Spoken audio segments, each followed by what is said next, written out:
வணக்கம், நான் உங்கள் தாரா. இது மை டியர் டீமன் அத்தியாயம் 116. தீரன் தியாவை அழைத்து கொண்டு ஆஃபீஸிற்கு செல்ல, தீரா, நான் டேவிட் அண்ணா கூட வருவல்ல, நீ ஏன் இவ்வளோ கஷ்டப்படுற? நீ ஆஃபீஸ்க்கு கிளம்ப வேண்டியது தானே என்று தியா கேட்கவும், பரவாயில்ல பொண்ணுக்குட்டி, உன்னை நானே கூப்பிட்டு வந்து பத்திரமா விட்டுட்டு போகிறேன். நான் அவைலபிளாக இல்லாத டைமில் டேவிட் வருவான் என்று சொல்லவும், சரி தீரா என்றாள் தியா. இருவரும் பேசிக்கொண்டே தியாவின் அலுவலகத்திற்கு வந்து சேர்ந்தனர். காரிலிருந்து தியா இறங்கவும், தீரன், பார்த்து பத்திரமா இருப்போன குட்டி என்று சொல்ல, நீ வரலையா என்று கேட்டாள் தியா. இல்லை பொண்ணுக்குட்டி, எனக்கு டைம் ஆயிடுச்சு, நான் போகணும் என்று தீரன் சொல்லவும், சரி தீரா, பாய், லவ் யூ என்று சொல்லி அவனை அனுப்பிவிட்டு தனது கேபினிற்கு சென்றாள் தியா.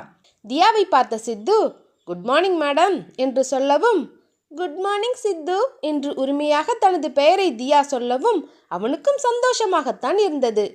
என்ன, இன்னைக்கும் ஆஃபீஸ்க்கு வந்துட்டீங்க என்று சித்து கேட்க, ஏன் வரக்கூடாதா என்றாள் தியா.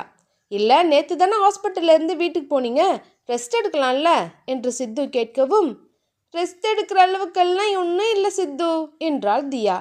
அது சரி, தீரன் எப்படி உங்களை அனுப்பி வச்சான் என்று கேட்கவும், அவன் எங்கே என்ன அனுப்புனா, நான் தான் அடம் பிடிச்சிட்டு வந்தேன் என்று தியா சொல்லவும், நீங்கள் இப்போ ஆஃபீஸ் வந்தே ஆகணும்னு ஒன்றும் கட்டாயம் இல்லைல்ல, நீங்கள் ரெஸ்ட் எடுக்க வேண்டியது தானே என்று சித்து கேட்கவும், அதெல்லாம் ஒன்றும் இல்லை, நான் வீட்டிலேருந்து என்ன பண்ண போகிறேன் என்று சொல்லிய தியா தனது லேப்டாப்பை திறந்தாள். பரவாயில்லையே, சிஓ மேடம் நல்ல பொறுப்பாயிட்டீங்க போல இருக்கே என்று சித்து கிண்டல் செய்யவும், தியா அவனை பார்த்து முறைக்க, okay okay, you carry on என்று சொல்லிவிட்டு தனது வேலையை பார்க்க ஆரம்பித்தான் சித்து. அப்பொழுது சித்துவிற்கு கால் வரவும் அதை எடுத்து பேசியவன், மேடம் வரமாட்டாங்க, நான் வரேன், வந்து செக் பண்ணுறேன் என்று சொல்லிவிட்டு அழைப்பை துண்டிக்கவும், தியா அவனை பார்த்தவள், எதுக்கு மேடம் வரமாட்டாங்கன்னு சொன்னீங்க என்று கேட்க, இல்லை, அன்னைக்கு ப்ராடக்டில் கொஞ்சம் சேஞ்சஸ் சொல்லியிருந்தீங்கல்ல, அது ஃபைனல் ரிப்போர்ட் வந்துருச்சான், அதான் செக் பண்ண லேப்ல இருந்து கால் பண்ணாங்க என்று சித்து சொல்லவும், அதுக்கு நான் ஏன் வரக்கூடாது என்றாள் தியா. ஐயோ மேடம், உங்களை நான் வேலை வாங்கினேன், என்ன தீரன் தொலைச்சிருவான் என்று சித்து சொல்லவும், அதெல்லாம் ஒன்றும் இல்லை, வாங்க நானும் வரேன் என்று சொல்லிவிட்டு அவளும் சித்துவுடன் லேபிற்கு சென்றாள். அங்கிருந்த கெமிக்கல் என்ஜினியர், மேம், நீங்கள் சொன்ன ப்ராடக்ட்ஸ் எல்லாமே ரீப்ராசஸ் பண்ணியிருக்கோம் மேம் என்று சொல்லி ரிப்போர்ட்டையும் கொடுக்க, அதை சோதித்து பார்த்த தியா ஏதோ யோசித்து கொண்டிருந்தாள். அவளை கவனித்த சித்து, என்ன யோசிச்சுட்டு இருக்கீங்க, ஓகே தானே என்று கேட்கவும், எனக்கு ஓகே தான், ஆனால் இது நம்ம கன்சியூமர்கிட்ட யூஸ் பண்ண கொடுத்து சர்வே எடுத்தால் தான் நல்லா இருக்கும்னு தோணுது என்று தியா சொல்லவும், இப்போ என்ன சொல்ல வரீங்க என்று சித்து புரியாமல் கேட்டான். நம்மளோட இந்த ப்ராடக்ட் எல்லாம் டீனேஜ் கேர்ள்ஸ் தான் அதிகம் யூஸ் பண்ணுவாங்க, ஸோ அவங்கக்கிட்ட கொடுத்து ட்ரை பண்ண சொல்லி அதிலேருந்து வர ஃபீட்பேக்கை வச்சு நாம் இன்னும் கொஞ்சம் பெட்டராக நம்மளை இம்ப்ரூவ் பண்ணிக்கலாம். மார்க்கெட்டில் இருக்க டாப் பிராண்ட்ஸை விட நம்ம ப்ராடக்டோட குவாலிட்டி பெட்டராக இருந்தால் கண்டிப்பாக நம்மளால் ஸ்டாண்ட் பண்ண முடியும் என்று தியா சொல்லவும், குட், நல்ல ஐடியா தான் என்று சித்து கைத்தட்ட, அங்கிருந்த மற்ற அனைவரும் தியாவின் யோசனையை கேட்டு ஆமோதித்து கைத்தட்டினர். ஐயோ, இதெல்லாம் எதுக்கு என்று தியா சொல்லவும், பின்ன இவ்வளோ சூப்பரான ஒரு விஷயத்த சொல்லியிருக்கீங்க என்றவன், சரி, அந்த வேலையை நான் பார்த்துக்கிறேன் என்றான் சித்து. எப்படி பண்ண போறீங்க சித்து என்று தியா கேட்கவும், அதெல்லாம் பிரச்சனை இல்லை, நான் காலேஜ், ஸ்கூல், ஆஃபீஸ்லலாம் ஈவெண்ட் மாதிரி நடத்துகிறப்போ அங்கே நம்ம ப்ராடக்டை ஆஃபரில் சேல் பண்ணால் கண்டிப்பாக வாங்குவாங்க, நாம் அதை வச்சு சர்வே எடுத்துக்கலாம் என்று சித்து சொல்லவும், ஓகே ஆனால் என்று தியா இழுக்கவும், சொல்லுங்க மேம் என்று சித்து கேட்கவும், அவனை பார்த்த தியா, இந்த மேடம்னு சொல்கிறத ஃபர்ஸ்ட் நிறுத்துங்களேன், எனக்கு ஒரு மாதிரி இருக்குது என்று தியா சொல்லவும், அப்போ அக்கான்னு சொல்லவா என்று சித்து கேட்க அவனை பார்த்து முறைத்தாள் தியா. ஓகே ஓகே, என்னதான் சொல்லணும் என்று சித்து கேட்கவும், நீங்கள் தியானே கூப்பிடுங்க என்று சொல்ல, ஓகே தியா மேம் என்றான் சித்து. இது கூட பரவாயில்ல என்று சொல்லிய தியா மற்ற ப்ராடக்ட் பற்றிய டீட்டெயில்ஸையும் கேட்டு தெரிந்து கொண்டாள். லேபிலிருந்து வந்த தியா தனது கேபினிற்கு வந்து உட்காரவும், அப்பொழுது ஒரு பெண் ஜூஸை கொண்டு வந்து கொடுத்தாள். நான் கேட்கலையே என்று தியா சொல்லவும், இது தீரனோட ஆர்டர், உங்களுக்காக ஸ்பெஷலாக அவங்கள அப்பாயின்ட் பண்ணியிருக்கான், உங்களுக்கு டைமுக்கு ஜூஸ், ஸ்நாக்ஸ், ஃபுட் எல்லாமே அவங்க கொடுக்கறது தான் நீங்கள் சாப்பிடணும் என்று சித்து சொல்லவும், இதெல்லாம் எப்போ நடந்துச்சு என்று தியா கேட்க, தீரன் நீங்கள் ஆஃபீஸ் உள்ளே வர அப்பவே இதெல்லாம் செஞ்சுட்டான் என்றான் சித்து. தீரனை நினைத்து உள்ளுக்குள் சிரித்து கொண்ட தியா அப்பெண் கொடுத்த ஜூஸை எடுத்தவள் சித்துவை பார்த்து, உங்களுக்கு என்று கேட்க, நோ தேங்க்ஸ் என்று சொல்லிவிட்டு அவன் வேலையை பார்க்க ஆரம்பித்தான். தியாவை இறக்கிவிட்டு வேகமாக தீரனது கார் சிட்டியின் அவுட்டரில் உள்ள ஒரு குடோனுக்குள் வந்து நின்றது. தீரனின் காரை பார்த்த வேலையால் ஓடி வந்து கேட்டை திறக்கவும் நேராக உள்ளே சென்று நின்றது கார். காரில் இருக்கும் பிஸ்டலை கையில் எடுத்த தீரன் அதனை ட்ரிகர் செய்தவாறு நடந்தான். தனது பிரேசர் பட்டனை கழற்றிவிட்டு டையை தளர்த்தி விட்டவன் புயல் போன்று வேகமாக உள்ளே நுழைய அவனை பார்த்ததும் அங்கிருந்த ஆட்கள் எழுந்து மரியாதையுடன் நின்று கொண்டனர்.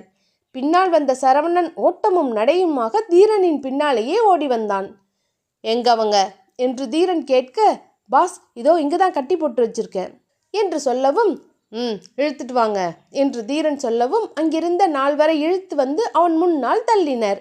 அதற்குள் ஒரு பெரிய சேரை எடுத்து வந்து போடவும் அதில் உட்கார்ந்து கால் மேல் கால் போட்டு கொண்டு உட்கார்ந்திருந்தான் தீரன். அங்கு கிடந்த நால்வரும் தீரனிடம் மன்றாட ஆரம்பித்தனர். எங்களை விட்டுருங்க சார், நாங்கள் வெறும் கூலிதான் என்று சொல்லவும், அது எனக்கும் தெரியும், எனக்கு தேவை ஜாஃபர் என்று தீரன் சொல்லவும், சார் அவர் எங்களுக்கு யாருன்னே தெரியாது, எங்களை விட்டுருங்க சார் என்று கதறினர். அவன் சொல்லி முடிக்கும் முன் அங்கிருந்த ஆட்களில் ஒருவனை தீரன் பட்டென்று அவன் நெற்றி பொட்டில் சுட அப்படியே அவன் உயிர் காற்றில் பறக்க கீழே சரிந்தான். அவனை பார்த்த மற்ற மூவரும் விழி பிதுங்கி மரண பீதியில் நடுங்கிக் கொண்டிருந்தனர். ஓ, தெரியாம தான் என்னை கொல்றதுக்கு உங்களை ஏற்பாடு பண்ணானா அந்த ஜாஃபர்? அந்த ஜாஃபர் யாருன்னு தெரியாம தான் நீங்களும் அவன்கிட்ட பணம் வாங்கினீங்க என்று தீரன் கேட்கவும் அங்கிருந்தவர்கள் விழித்தனர். சொல்லுங்க என்று அதட்டினான் தீரன். சார், உண்மையாகவே எங்களுக்கு அவங்கள யாருன்னே தெரியாது, பணம் கொடுத்து இதை பண்ணுங்கன்னு சொன்னாங்க, அதனால தான் நாங்கள் பண்ணோம், மற்றபடி எங்களுக்கும் அவங்களுக்கும் எந்த சம்மந்தமும் இல்லைங்க சார் என்று சொல்லவும் பட்டென்று மற்றொருவனது நெற்றியில் அடுத்த புல்லட்டை இறக்க மற்ற இருவருக்கும் படபடக்க ஆரம்பித்தது. இப்போ நான் சம்பந்தம் இருக்கா இல்லையான்னு கேட்கல, எங்க ஜாஃபர் என்றான் தீரன். எங்களுக்கு என்று ஏதோ சொல்ல வர பட்டன அங்கிருந்த மூன்றாவது நபரது நெற்றி பொட்டிலேயே தீரன் சுடவும் அக்கணமே அவன் உயிர் பிரிந்து சடார் என்று கீழே விழுந்தான். கடைசியில் இருந்தவன் மற்ற மூவரும் கிடந்ததை பார்த்து அதிர்ச்சியில் பேசாது தீரனது காலில் விழுந்தான்.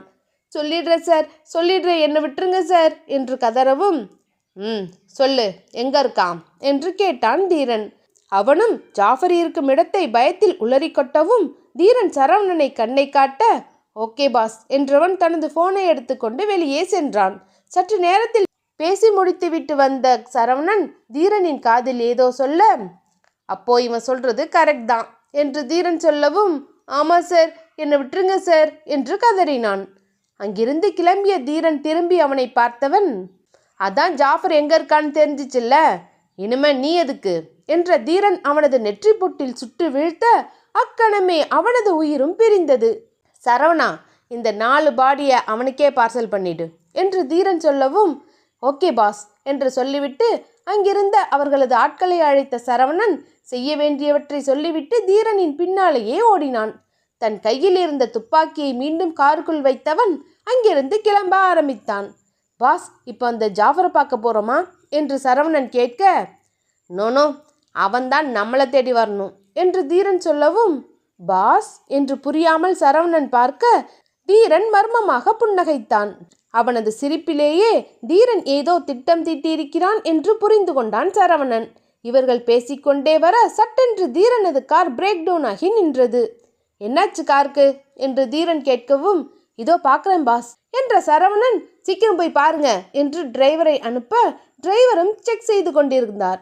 அதற்குள் பின்னால் வந்து கொண்டிருந்த கார்ட்ஸ் ஓடி வந்து தீரனின் கார் அருகில் நின்று கொண்டனர்.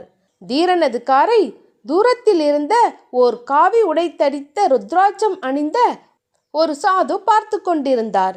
அந்த சாது மெல்ல அவனை நெருங்கினார். யார் இந்த சாது? எதற்காக தீரனிடம் வருகிறார்? பார்க்கலாம். இந்த எபிசோட் முடியுது. நெக்ஸ்ட் எபிசோட்ல மீட் பண்ணலாம். இந்த ஸ்டோரி உங்களுக்கு பிடிச்சிருந்தா மறக்காம லைக் பண்ணுங்க, ஷேர் பண்ணுங்க, உங்களோட கருத்துக்களை கமெண்ட் பண்ணுங்க. அடுத்த அத்தியாயத்தில் மீட் பண்ணலாம். டாடா.